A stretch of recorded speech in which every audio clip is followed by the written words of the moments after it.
ముఖ్యమంత్రి రేవంత్ రెడ్డికి నేను ఒక మాట చెప్పదలుచుకున్నాను. రేవంత్ రెడ్డి గారు, మీరు మీ కక్ష సాధింపు చర్యల్లో భాగంగా మీ మీద ఏసీబీ కేసు ఉన్నది కాబట్టి నా మీద ఏసీబీ కేసు బనాయించినావు, నీ మీద ఈడీ కేసు అయింది కాబట్టి నా మీద ఈడీ కేసు పెట్టినావు. ఏం ఇబ్బంది లేదు, నువ్వంటే దొరికినోనివి, నేనంటే నిజాయితీ పరుణ్ణి, ధైర్యం ఉన్నాను కాబట్టి ఎదుర్కొంటా.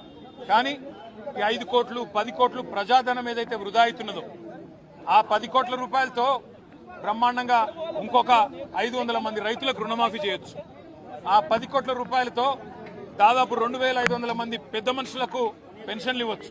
అందుకే రేవంత్ రెడ్డి గారికి నేను ఒక ఆఫర్ ఇస్తా ఉన్నా. రేవంత్ రెడ్డి గారు, నీకు నిజాయితీ ఉంటే, నీకు ధైర్యం ఉంటే ఒక పని చేద్దాం. నేను తయారుగా ఉన్నా, నువ్వు ముందుకు రా, జడ్జి గారు ముందు కూర్చుందాం. ఏసీబీ జడ్జి అయినా, హైకోర్టు న్యాయమూర్తి గారైనా, లేదా మీకు ఇష్టమైన న్యాయమూర్తి ఎవరి ముందైనా కూర్చుందాం. మీ మీద ఏసీబీ కేసు ఉంది, నా మీద ఏసీబీ కేసు ఉంది. నీ మీద ఈడీ ఛార్జ్ షీట్ చేసింది, నా మీద ఈడీ విచారణ జరుగుతున్నది.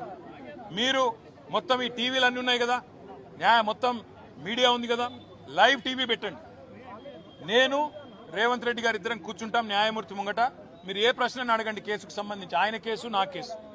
ఇద్దరికి లై డిటెక్టర్ పరీక్ష పెట్టండి, ఇద్దరికి కూడా లై డిటెక్టర్ పరీక్ష పెట్టండి.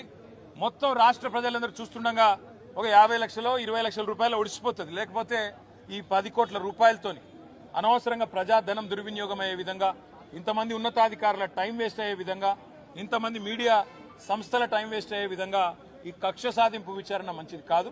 నేను రెడీగా ఉన్న రేవంత్ రెడ్డి, నీకు ధైర్యం ఉంటే ముందుకు రా. నీ జూబ్లీహిల్స్ ప్యాలెస్ లో అయినా సరే, లేదా న్యాయమూర్తి ఇంట్లో అయినా సరే, ఏసీబీ న్యాయమూర్తి ఇంట్లో అయినా సరే, కోర్టులో అయినా సరే